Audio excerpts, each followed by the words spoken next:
So we're just doing a quick video on the reversing camera install for a Peugeot Boxer or a Citroën Relay. Camera is really easy to install. It just takes two screws at the top. So we remove the existing one and put in the new one. So that's pretty easy, and then from the inside we just have to make a few connections. So to start, we remove this inside light. That allows us to bring the existing connections in. I've zip tied these so they don't move around, so I might actually struggle to get them out, but let's see what I can find. So the camera connection, that's just a screw-on cable, and that cable you pass from the front to the back, so that screws on there.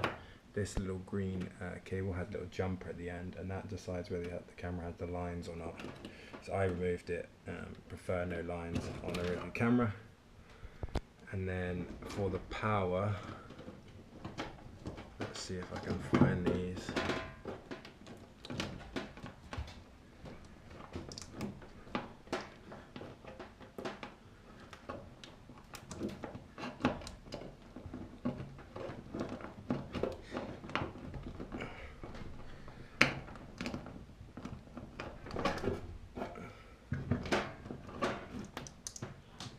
So for the camera itself, this existing white one is what would go into the current brake light.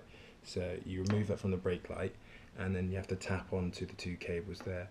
Rather than splicing them, I kind of just slid the cables down into this existing one and then covered it in tape, which leads back to this red cable, which plugs into the reversing camera brake light. So that's all the connections you have to do on this end.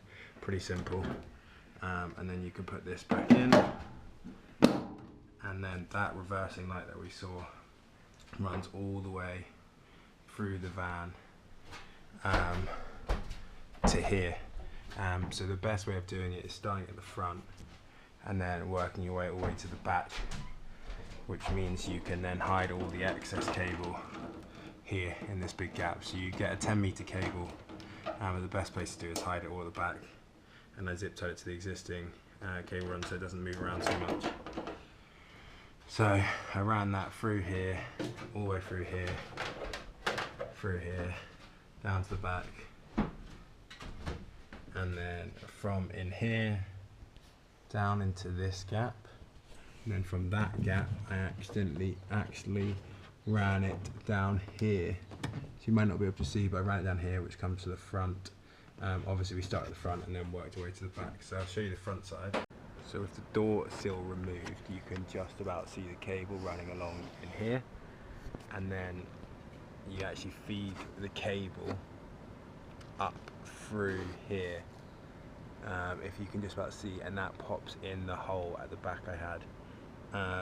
So obviously, as I mentioned, I can give a full video if anyone wants, but the cable just drops all the way back there, where I fed it through.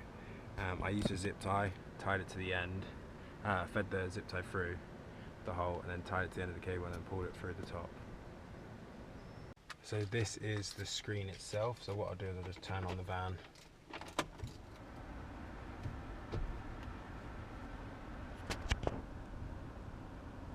That gives us our screen, and when we go into reverse, it has the camera, which comes up quite nicely, and then when we go out of reverse, we're back to the main screen, into reverse again.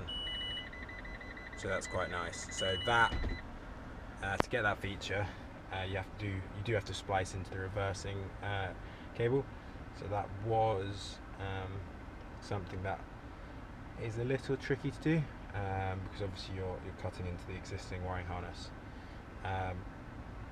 I do want to actually add it so that I can flip a switch and get that on if I just want to look, rather than having to go into reverse and do like a momentary push button, but that's something that I'll have to wait and see. So to actually fit it yourself, what you do is you remove this plastic here, which has 4 screws. When you purchase the kit, you get a full installation manual, so I won't go into full depth now. I can, if people ask in the comments below, show you, and I'll take those bits out. But essentially, take out this, take out this air vent, the radio. I will pull out the radio and show you what's behind there. You remove this, and then you remove this and this little cubby, and that just is how you run the cables round. And then once you run the cables round, if you pull this door seal off, there's the cable here, run through and down, and then that runs up into the headliner. So let me just put that back. So I did quickly just remove the fuse board cover so I can show you in here. So you do add a fuse tap onto the accessory fuse, so that the power to the control unit only comes on when the ignition on's, obviously prevent battery from draining. And then if you look in here, this is where the reversing signal wire is. So what you actually have is this little white cable here, which comes from the unit, and then you have to connect it onto the existing wiring harness. So there's 3 wires that look quite similar. The reversing one is the thicker one. So if you see here, I've actually taped it up so you won't be able to actually see it. But I used a inline fuse, an inline like split connection. I'll put a little picture up to show you what I mean. But that just connected and spliced in rather than cutting it. I didn't really want to cut the existing wires. But you can either scrape back the plastic and then wire it in, or you could use something similar to what I used.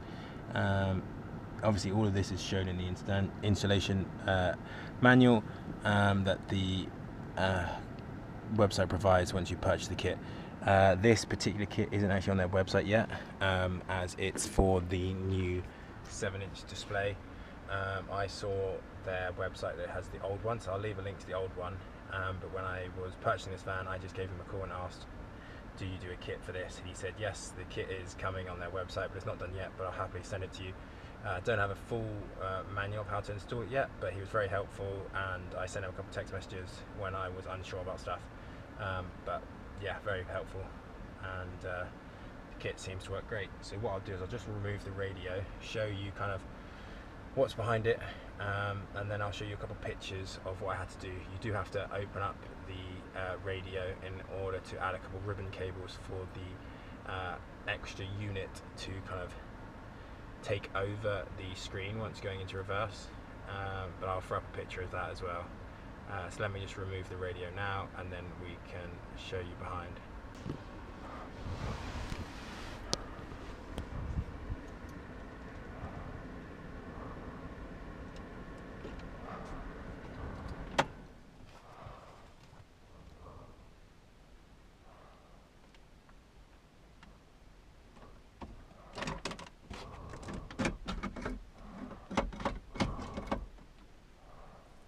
So the radio slides out like so, and then what I'll do is I'll kind of try my best to show you the connections without pulling on anything, obviously. So I'm just going to cut here so I can remove the radio. You got these 3, and then you got the factory wiring harness, and then here we've got the ribbon cable which goes into an extender out to the other box. So if I can pull it up a little bit more, then I can show you the full connections. But essentially what happens is we take the existing cable that came out here, put it into the wiring loom that they give, and that goes over to a second kind of box which you hide just under here. I'll show you some pictures of the setup. And then this is the ribbon cable that's actually inside the unit, which we had to add, so that just bypasses the screen and connects onto the radio itself, which means when you go into reverse it can send the display through here to the screen, and it just goes as a go-between between the 2 different system operatings. So if you look just through there, if I can try and pull it, I will, you can see the existing, there we go, you can see the existing loom.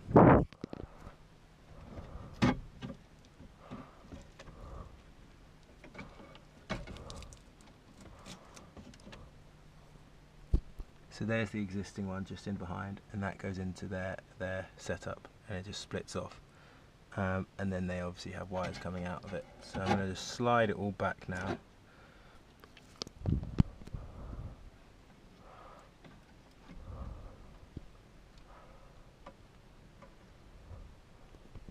And just got to be careful with this ribbon cable. And there we go again, we're back to the original screen. So if we put on the radio,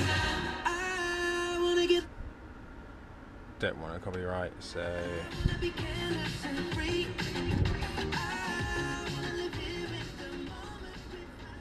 might have to mute that. But essentially, into reverse, bang, camera pops up. So that's the video. That's the video for today. If anyone does have any questions, do put them in below. I will put a link to the website where I purchased it from. They do installations, but obviously that costs extra money. If you knew any kind of radio slash kind of 12-volt wiring, you should be fine. Took me the afternoon, but obviously happy to help with any questions. And if people do want a kind of more in-depth installation video, then I can open up those bits and take out the air vents and kind of show you how I ran the cables. But hopefully this gives you a good idea and something that's well worth doing. Cheers.